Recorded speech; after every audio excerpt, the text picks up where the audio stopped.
مساكم الله بالخير، كيفكم؟ ايش اخباركم؟ اتمنى تكونوا بخير. انا اليوم في متحف السيرة النبوية. اليوم اللي ما حيشوف السنابات دي حيفوتوا كتير، واليوم اللي بيجي المدينة وما بيزور معرض السيرة النبوية بيفوتوا والله العظيم كتير.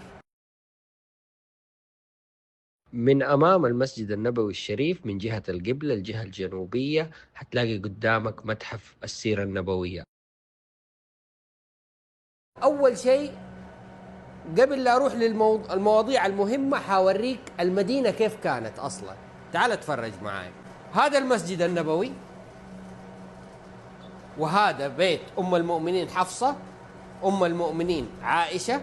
هذا البيت اللي يفتح بابه على المسجد، وهذا بيت السيدة فاطمة، وهذا بيت أم المؤمنين سودة، وهذا أم المؤمنين أم سلمة، أم المؤمنين زينب بنت جحش، أم المؤمنين صفية، أم المؤمنين جويرية، أم المؤمنين أم حبيبة.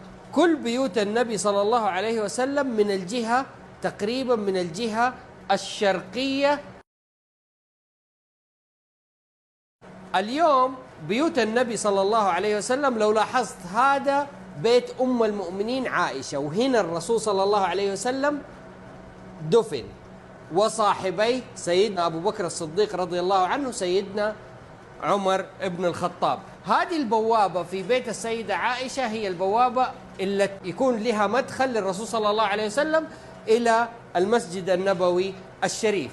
المسجد النبوي الشريف طبعا بعد غزوة خيبر وصل مساحته 2500 متر. تعال شوفوا الغرفة دي اللي كان عايش فيها الرسول صلى الله عليه وسلم، أو الحجرة النبوية. تعال نتفرج عليها بدقة متناهية تقريبا حسب المصادر التاريخية. احنا الآن في المسجد النبوي، حندخل من هذا الباب لحجرة السيدة عائشة. طبعا الحجرة هي الفناء اللي احنا فيه الآن، لأنه في حجارة فيسموه حجرة. وهذه الغرفة النبوية. طبعا زي ما انتم شايفين الفناء ده بخصف النخل أطرافه أو السور حقه. نيجي هنا، هذه فوق السطوح اسمها المشربة. الغرفة 5 متر في 6 متر في ارتفاع 2 متر ونص. هنا المشربة اللي الرسول صلى الله عليه وسلم كان يريح فيها، وهي اللي اعتزل فيها نساء شهر كامل، في هذه اللي فوق السطح. معايا نخش الحجرة الغرفة النبوية في الداخل. كل المقتنيات اللي انت حتشوفها هنا لها مصادر تاريخية، ما هي على الفاضي. هذا السرير، هذا الدلو، هذه القصعة، هذه القربة، هذا رف، هذه جرة. شايف الحياة البسيطة اللي كان عايشها الرسول صلى الله عليه وسلم؟ هذه غرفته حسب المصادر التاريخية. يعني الشباب جلسوا 7 سنين عشان يأكدوا كل معلومة انت تشوفها في الصورة هنا.